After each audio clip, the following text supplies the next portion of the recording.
Hey NAI football fans, Corey Thorpe here with another edition of the NAIFBall Podcast, powered by AdCraft USA, your custom apparel, merch, and uniform experts. Our friends at AdCraft have been with us for many years now. They've run web stores for us multiple times. These guys are NAI fans and family who are experts in the apparel and merchandise world. AdCraft allows you to take the hassle out of ordering. Let their knowledgeable design and customer service staff handle everything from hosting the store online, shipping the product, and helping your customers so you can get back to the game. Find them online at adcraftusa.com. All right, NAI football fans, Corey Thorpe here back with another NAIF Ball Podcast powered by our friends at AdCraft Custom Apparel and Merch, the GOATs in the industry since 1974, whether it's uniforms for your team, whether it's stuff for your business and branded items, or whether it's a web store for your team, go check them out. They are the best. Well, tonight we go up to the Dakotas, and we're talking to Pete Stanton from Dickinson State. Coach, how are you doing here in mid-February? We're almost out of winter, maybe. It's doing very well. It's been great up here. We've had some record highs lately, and things are going well. So it's been a really nice winter here in Dickinson. Well, I will. I'll cut to the chase right on one of the big questions that I have for you, which is obviously with what we've been going through and watching from the North Star, and watching presentation unfortunately have to close its doors. Watching Iowa Wesleyan have to close its doors. We're splitting up. The band. We're breaking up the band a little bit here with Waldorf joining the GPAC, and y'all have announced that you're going to make the move back to the Frontier. Talk to me a little bit about both about splitting up the conference a little bit there and kind of dissolving, at least for football, the NSAA portion, and then making the move back to the Frontier. Yeah, you could, as you mentioned, I mean, you could see the things taking place. 2 years ago, losing two of those teams was obviously difficult. It puts us at five, and we knew we only had a 2-year exemption, and it was just really difficult to add another team in, and so that was just part of the process. And with the University of Jamestown for 1 year, being able to come in for 1 year, and then they're transitioning to Division II, so we knew as far as Dickinson State goes, that we needed to have a home, and important to be in a conference. It's very, very difficult in any sport to play independent, especially in football. You just aren't going to have a schedule and be able to do that. So, we, as you said, I mean, it made more sense for us with our geography and many Montana ties that we had to make that move to the Frontier. And then the move was a little bit different than the previous time too, where there was schools from Idaho and Utah and things, and they were as a part of the Frontier at that time. So they're no longer, and the travel a little bit better, and we were playing a lot of those teams, so it made the most sense to us. Yeah, when we were looking at it and kind of going over it last year, I don't blame Waldorf at all being able to go to the GPAC. Unfortunately, that's just not an option for y'all, for Dakota State, for Valley City State, because to be in the GPAC, it has to be an explicitly Christian university. So while the GPAC might be closer geographically, unfortunately, that's just not going to fit for those, 3-4 state schools that are up there in the NSAA. Yeah, it just wasn't going to work out, and we explored that option, and yeah, would that have been pretty ideal? Yes, but it just it wasn't going to happen, and we needed to put that to rest and be able to move on. And as we looked at our options, this one made the most sense for our university. Like I said, for a lot of reasons, our concern was still not, as the athletic director had, and more. We're concerned with some of the sports that the Frontier didn't have, with baseball, softball. So we're putting together some plans for that, just to make sure that all of our student athletes are taken care of and we have the best situation we have. So we're looking forward to that. Yeah, absolutely. I mean, there's some great baseball that gets played up there with Lewis Clark State. That's up there being the home of the tournament. I think they're in the Cascade, if I remember correctly. I don't get all these non-football schools right all the time, but might be an option there. I think the big things, one of the niceties that you're going to be able to get as part of the Frontier is no more repeat games. With the Frontier kind of being a enlarged version of itself, man, you don't have to worry about playing teams twice. That's got to be nice. Yeah, yeah, I have an expanded schedule, and we're still working on, really how that's all going to work. I mean, a lot of it depends upon if we're the only one that's going to go in from the Dakotas, and we're still working through that. Obviously, we'd love to have a couple of the other schools join us if that was the case, and then I think it would even make it more ideal, to look at that whole concept with the Frontier and having an east-west type of concept, and whatever could be worked out. I think that would be very advantageous for a lot of people. Yeah, especially with like a Simpson coming online in a couple of years, you don't want to have to make that journey all the way over to NorCal too terribly much. That's a long way from y'all. Yeah, and that's definitely a concern, and things that, as we move closer to, when we come in 25, those are things that we'll be having discussions about here, over the next several months and then into next year, to make sure that we have the best options out there. Well, Coach, I'm going to take you back to one of two blemishes in 2023 on Dickinson State's season. Your opening game back in August against Rocky Mountain. And going back and reminding myself of that game and how that game went, it was a tight game going into the fourth quarter. Noah Sickler catches a 1-yard touchdown pass from Will Madler with 8 seconds left. And, unfortunately, the 2-point conversion doesn't go your way there. Was it always going to be 2 for the win for you, or was there a little bit of, should I kick it?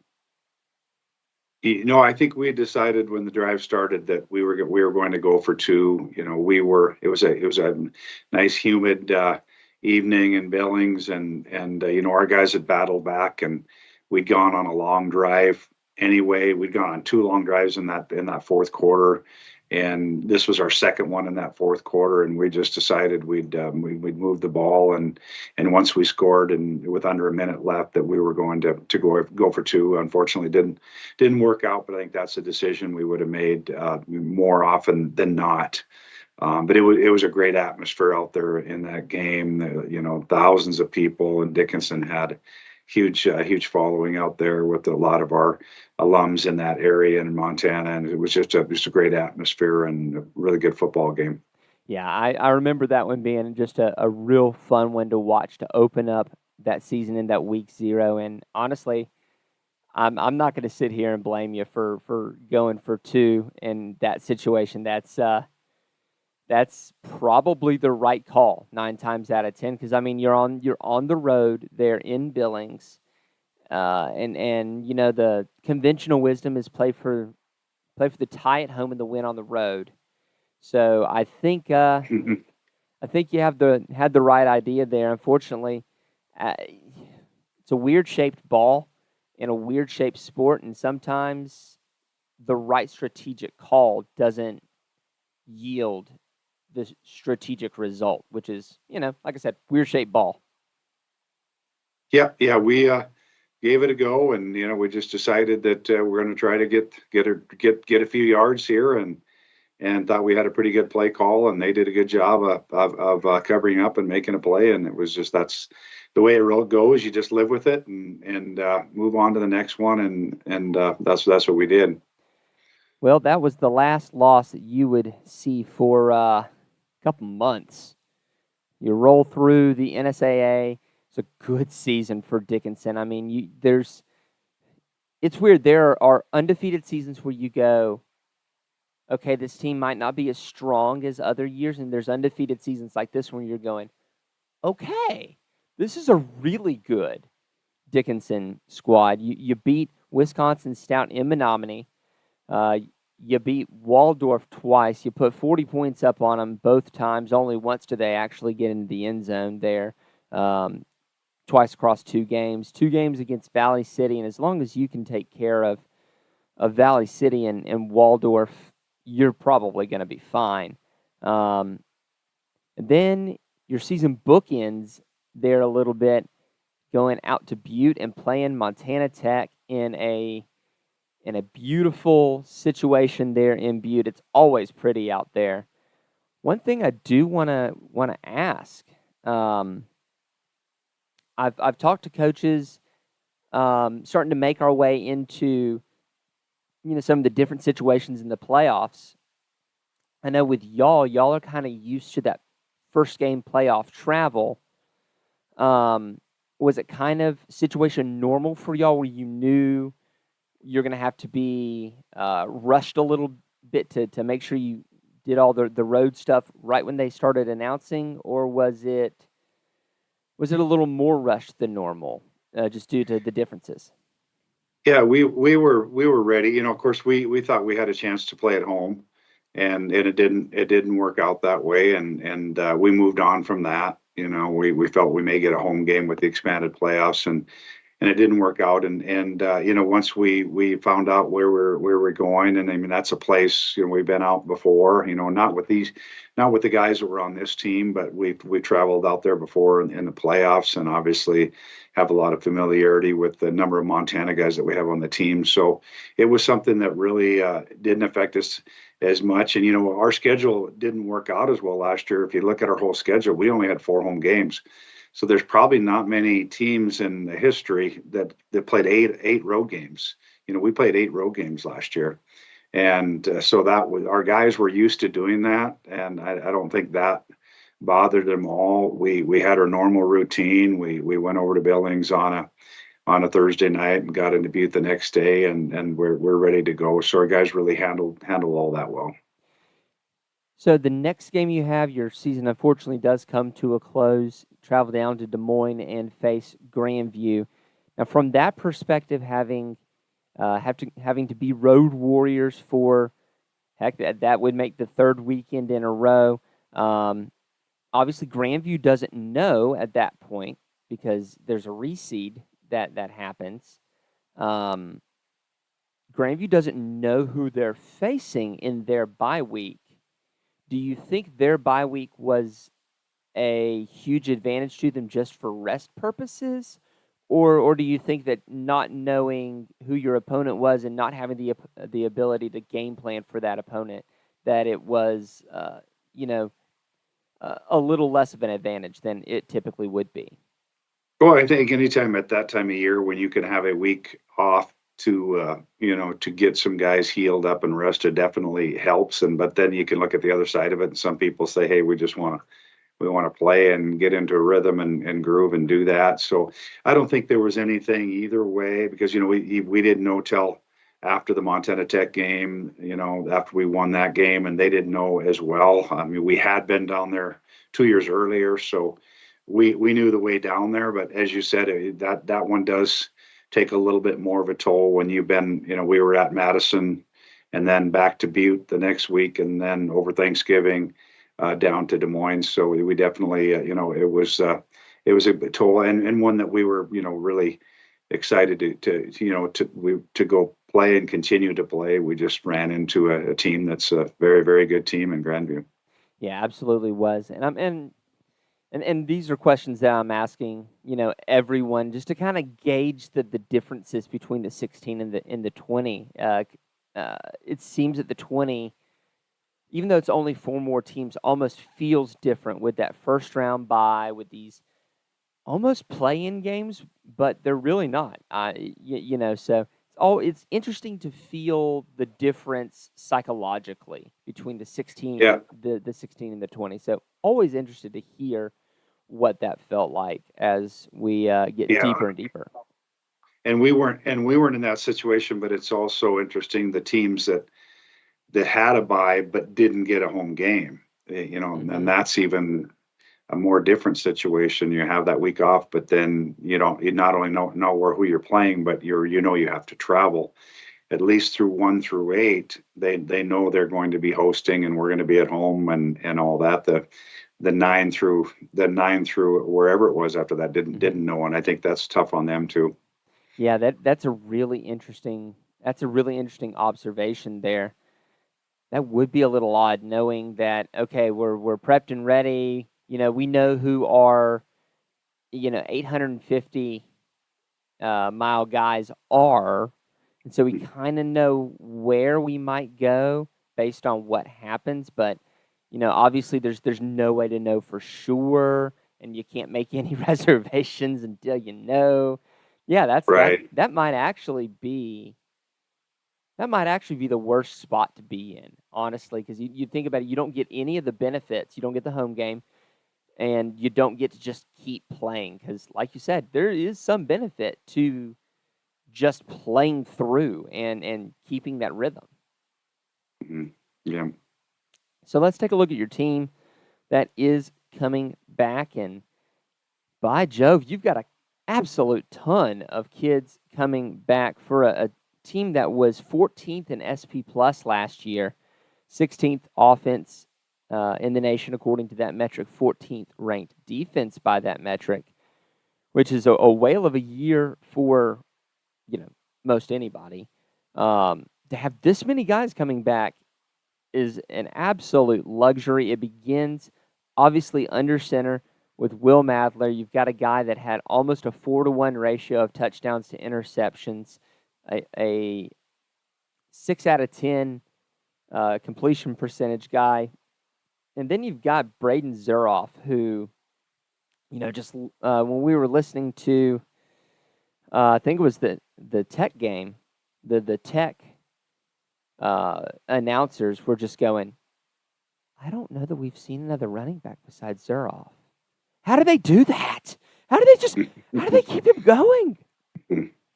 I mean, that's a wealth. Yeah, we had those two both had great years, and I think I'd say with both Will and Braden is their leadership qualities, the type of human beings they are, and the way they lead and their work ethic. Obviously Will did an outstanding job for us just taking care of the ball. You mentioned some of his stats. He didn't turn the ball over, very poised, delivered the ball well on the long ball, just did a really good job all the way around. And Braden, during the year, we have another running back with Darian Brown, who I believe would start for a lot of teams. He's a really good player as well. And during the year, he took a lot of the load, him and Braden. But as we got into that Tech game, we just got in a rhythm there, and we were running the ball well, and Braden was getting downhill. So at that point, about the middle of second quarter, we said we're just going to go with Braden here, and told that to Darian, and he was on a roll, and obviously had a huge game, and obviously a credit to our offensive line, and Braden be the first one to credit them as well, and that's what we did in that game.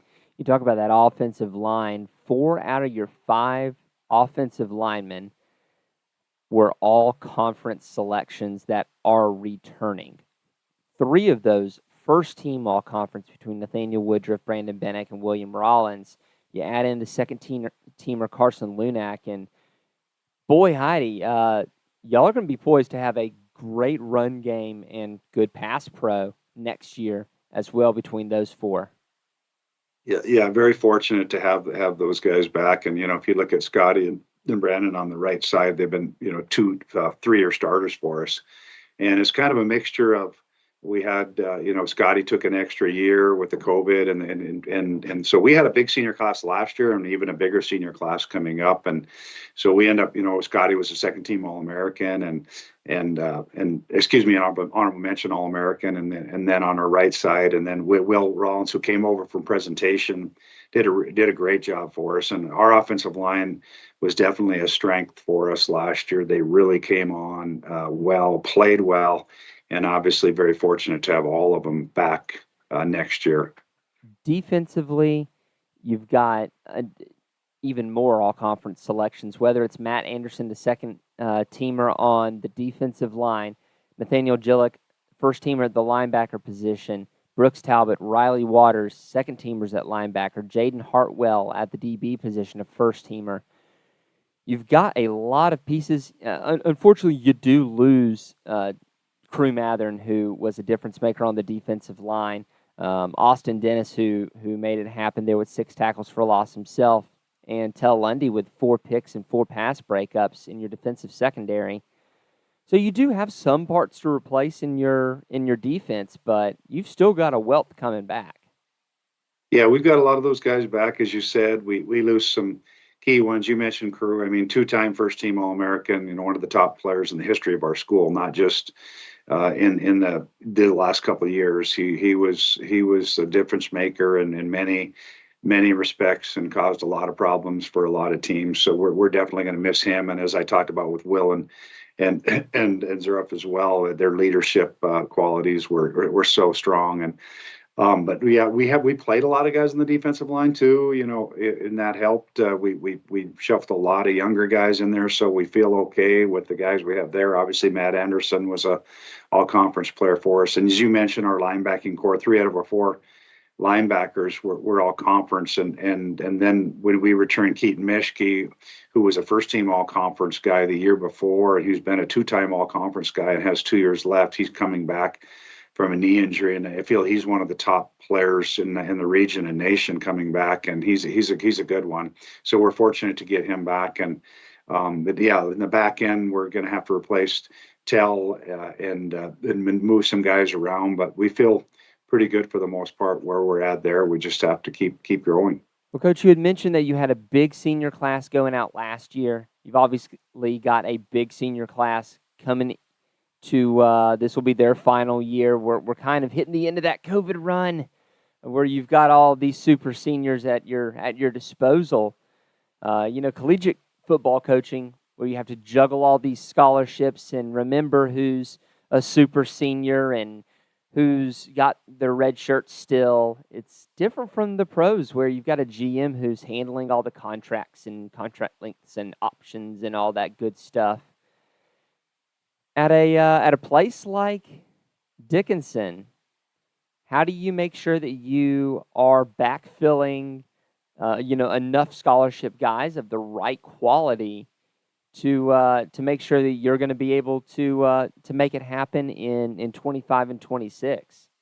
Yeah, it's a quite a juggling act to be able to do all that, because you always have to still. Obviously, everybody keeps recruiting, and you still have to get the best recruiting class you can get. And of course, every coach in America always likes their recruiting class, and you don't find that out until 2 years later what that class is. But I still think the key to it all is retention. And having a big senior class is what we've had, and I think of all the things that are going on in college athletics today with portal and all those type of things, we've been very fortunate that our guys are just really focused on the task at hand and understand in a small college the importance of a great education and having a great culture in the school and within the program, and they understand what kind of community Dickinson is with the support that they have with the tailgating and the support that they get from our booster and touchdown clubs and in administration. So I think those are the things they hang on to, and I think but it does take a juggling act to make sure that you got to have that the next group ready. You got to have them on scholarship as well, and well, fortunately, the last couple of years, by having being able to play a lot of guys in some of those games as well, we've been able to get a lot of guys in the games, and we try to get in as many as we can in different situations so they have that experience for the next year as well. Yeah, developing that depth in game situations is so key. I mean, there's been many a FCS all the way down team that has gotten to the playoffs, and their guys are tired because they've played the same 11 to 14 guys on each side of the ball, and they're just beat by November. Depth is so key. Well, Coach, it's a fact of life. It doesn't matter whether it's a football program, whether it's your own life, personal, professional, whatever. If you're not constantly striving to do better and to be better, every day, you're going to be falling behind. That's just the way life is. Eventually, it'll catch up with you, I imagine, but hopefully not for a while yet. But what area of your program, whether it be something on the field, off the field, what are y'all really looking to improve on and focus in on in 2024? Well, we're going to continue to, as you mentioned, continue to improve our depth, because you just never know as the season goes along. You have to have a lot of guys that can step in different situations and do that. And that's why, again, I go back to, we try to play, even though like for our offensive line, we have 4 seniors next year, but they were 4 juniors last year, but at times we wanted to play 2 or 3 other guys during the game, and we did. To make sure that those guys are developed, and we think they're pretty good players as well. But I think you have to, you have to look at the areas where, okay, in playoff situations where we were vulnerable, or whether it's a speed thing with, at receiver or defensive back, or we need this pass rusher or this, or whatever it would be. Those are things that we're looking at, that we have to go out and recruit guys, and making sure, though, it's the right guy. You just can't go out and recruit guys that aren't going to fit into your program as well. But that's really what we look to do. And hey, we analyze where we were at last season, where our weaknesses were, and what we need to do to address to make it better. And obviously it starts with, I mentioned our touchdown club and before, and working with those guys to help continue to keep supporting the cause that way. And they've been very good that way. They've, our administration and Touchdown Club has helped lift up our scholarship amounts. And those are things that are definitely helping us to get to where we need to get. But we still, as you mentioned, it's never ending. And we still have to make sure that we're doing everything we can do to get where we need to get to. Yeah, it's always a new year's a new year. You got to figure out how to, give out the right slice of money for each player, and make sure that you have that retention going. That's one thing that Nick Saban didn't have to deal with. One thing that those guys don't have to deal with. All those guys at D1 level are on full scholarships. It's 100% or it's 0% right there. I mean, that is, Oh my gosh, I couldn't imagine just poring over that spreadsheet and just trying to figure out how you're going to get to that scholarship number and how you're going to slice that pie. That would drive me crazy. Mm-hmm. Well, Coach, I appreciate you coming on the show tonight. Appreciate what y'all are doing, and looking forward to one last run in the North Star. Watching that. That's going to be a fun game. The paint bucket game between Valley City and Jamestown is going to be a conference matchup this year. Heck yeah. So one that I usually get cranked up for first. It's so darn early in August that it's usually one of the first games. But looking forward to seeing what the NSAA has to offer, and looking forward to I'm honestly really looking forward to seeing the announcements that the other NSAA schools have found homes, because I like those schools up there, those Dakota States, your Valley Cities and all of those up there, making sure that they get homes and are able to keep playing good ball. Yeah, no question. We appreciate everything you guys do as well for us, and it's great to have you as such a great supporter of ours. And yeah, I'm with you. We'd love to have them, whoever it may be in the conference, join us, and I think we could have a good situation that way, and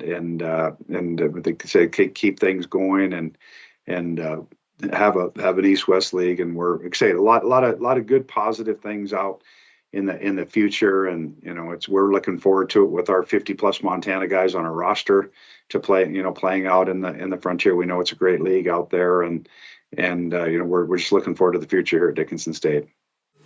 We hope you enjoyed this episode of the NAIAFBALL Podcast, powered by AdCraft USA.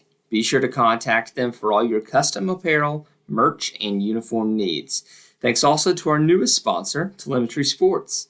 If you enjoyed the show, subscribe to the podcast and to our YouTube channel, and leave us a review if you're listening on Apple Podcasts. As always, if you'd like to support what we do, head over to patreon.com/NAIAFBall and become a patron. We can't do what we do without our sponsors and listeners like you.